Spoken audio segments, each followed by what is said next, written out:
Halo adik-adik para pejuang UTBK tahun 2020, dimanapun kalian berada, apa kabar? Tetap berjuang ya. Apapun keadaan saat ini, tetap berjuang. Karena hanya orang-orang yang berjuang yang mendapatkan tempat yang terbaik. Nah, pada video kali ini kita akan membahas nilai UTBK nilai 800 sampai 1000. Saya sampai sekarang masih bingung sebenarnya bagaimana cara untuk mendapatkan nilai UTBK 1000. Pada tahun yang lalu saya pernah buat video dengan judul nilai UTBK 800 sampai 900. Begini triknya, itu judul videonya.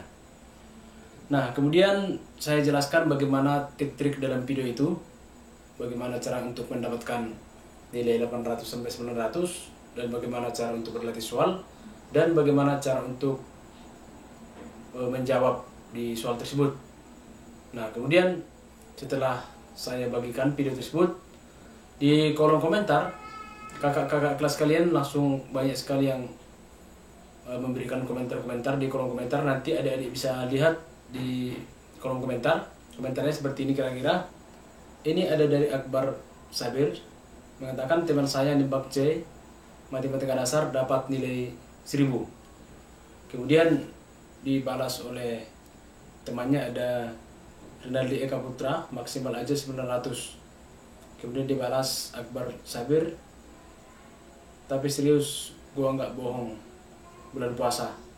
Kemudian di bawahnya itu ada Lufan Ramadan mengatakan bahwa sudah ada nilai yang maksimum 1100. Nah, selain itu ada juga komentar dari Haitere mengatakan bahwa aku matematika dasar nembak C dapat nilai 800. Nah, ini orangnya ini saya kenal dan saya sudah langsung melihat nilainya, memang dia nilai 800. Katanya dia hanya nembak nilai C tapi dapat 800. Nah, pada UTBK tahun yang lalu banyak siswa-siswa yang mengatakan bahwa opsi C itu adalah opsi yang paling bagus dipilih, dan termasuk opsi B juga.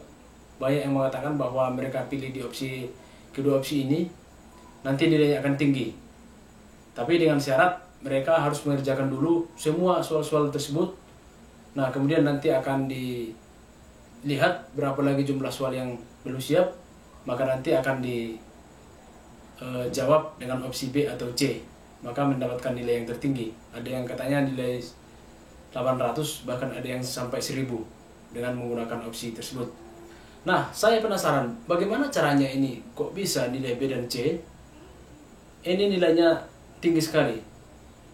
Maka kita harus membuktikan bahwa apakah benar di opsi B dan C ini banyak sekali kunci jawaban yang digunakan di sini.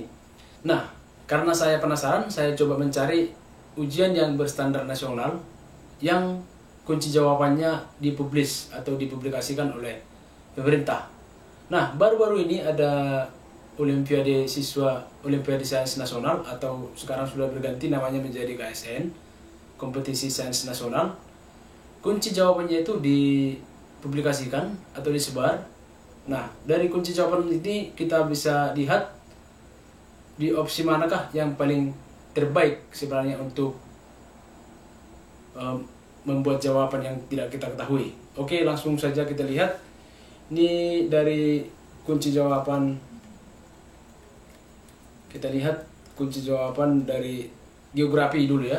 Kunci jawaban geografi, kunci jawaban ujian seleksi calon peserta Olimpiade Sains Nasional 2020 tingkat kabupaten kota tahun 2020. Nah, pada opsi ini kita lihat bahwa kunci jawaban geografi ini opsi A itu hanya 23, B 25, C 28, D 10, E 14. Nah, maka dari sini memang nampaknya opsi-opsi ini lebih banyak di antara B dan C. Nah, kemudian saya masih penasaran. Saya buka lagi di kunci jawaban di kebumian. Ini kunci jawaban kebumian. Nah, dari kunci jawaban kebumian ini kita dapat melihat bahwa kunci jawaban ini yang opsinya itu A 14, B 27, C 23, D 20, E 16. Nah, jadi memang dari opsi-opsi yang ada di kunci jawaban ini kita melihat bahwa B dan C itu di opsi geografi ini paling banyak kita lihat B dan C. Makanya di tahun lalu yang mereka itu kalau misalnya tidak tahu, maka mereka akan langsung membuat B dan C sebagai jawabannya. Nah, kemudian di video sebelumnya saya sudah menjelaskan bagaimana caranya supaya jawabannya itu tidak diacak, misalnya A, B, dan C, tapi dibuat saja misalnya B semua. Misalnya kita sudah kerjakan dari 15 soal geografi. Nah, kita mungkin tidak tahu lagi 4 soal lagi, maka langsung kita buat satu opsi saja supaya penyebarannya tidak lari-lari. Nah, misalnya kita lihat ini ada nomor soal, nomor 1 sampai 15. Dari soal, beberapa soal kita tidak bisa jawab, misalnya nomor 2, nomor 5, nomor 9, nomor 10. Kita coba buat jawabannya itu, kita buat misalnya A, B, C, D, karena kita tidak tahu jadi asal kita tembak. Nah, dengan menggunakan opsi yang tadi, setelah kita lihat bahwa opsi yang paling banyak jawabannya itu adalah C, maka kemungkinan besar kita akan bisa hanya tambah nilai 1 saja. Misalnya yang bisa benar itu hanya nomor 9, C. Tapi apabila kita tembak C semua, maka kemungkinan besar nilai kita akan tambah 4. Jadi mohon jangan diacak untuk membuat jawaban yang tidak diketahui, karena waktunya sangat singkat, jadi kita tidak bisa berpikir, sehingga jawaban-jawaban tersebut nanti akan dengan cepat kita putuskan apakah A, B, C, dan D. Nah, dari opsi yang sudah kita periksa tadi bahwa nilai opsi dan C, B dan C itu paling banyak di kunci jawaban. Nah, jadi saran saya adik-adik, kalau kalian misalnya sudah tidak bisa lagi menjawab, usahakan jawabannya itu tidak diacak, misalnya A, B, C, D, E. Buatlah misalnya jawabannya itu satu jawaban, misalnya semuanya B, karena kemungkinannya paling besar.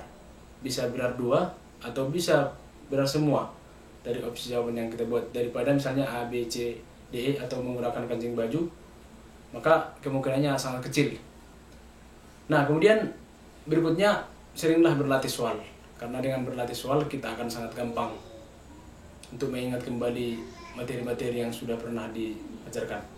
Nah, kemudian berikutnya adalah kalian harus melihat dari materi-materi mana sajakah yang paling sering dikeluarkan soal-soal tersebut, karena tidak semua materi-materi tersebut nanti dikeluarkan di UTBK. Misalnya di geografi itu paling sering keluar itu dari konsep, pendekatan, kemudian dari litosfer, dari batu-batuan, nah kemudian dari atmosfer, kemudian dari hidrosfer, itu yang paling sering keluar. Nah, ada nanti beberapa materi-materi yang sangat sering dikeluarkan di UTBK. Nah, kemudian ada yang tidak sering keluar, misalnya ada wilayah dan kewilayahan, kependudukan, kemudian ada poros maritim dan lain sebagainya. Ada beberapa materi yang tidak sering dikeluarkan, sehingga tidak perlu dipelajari dengan sangat serius. Nah, tentukan dulu materi-materi, banyak sekali yang nanti akan membahas itu di beberapa media-media online atau bimbel-bimbel yang online. Nanti mereka sudah sering membuat materi-materi mana saja yang sering keluar.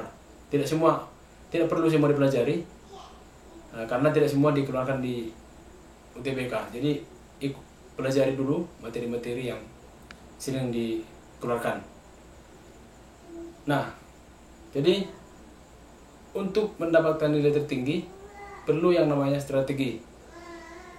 Karena orang pintar bisa saja kalah dengan orang yang memiliki strategi. Salah satunya tadi strategi membuat opsi B dan C seperti yang sudah dilakukan oleh kakak-kakak kelasnya di tahun yang lalu. Nah, dari sekarang seringlah berlatih dengan soal. Nah, kemudian pilih strategi mana yang akan digunakan. Nah, kemudian pilih materi-materi yang sering diuji cobakan atau sering diujikan di UTBK ataupun di SBMPTN tahun sebelumnya. Oke, demikian dulu pembahasan pada hari ini. Semoga kalian sukses nanti di UTBK tahun 2020 dan SBMPTN. Terima kasih.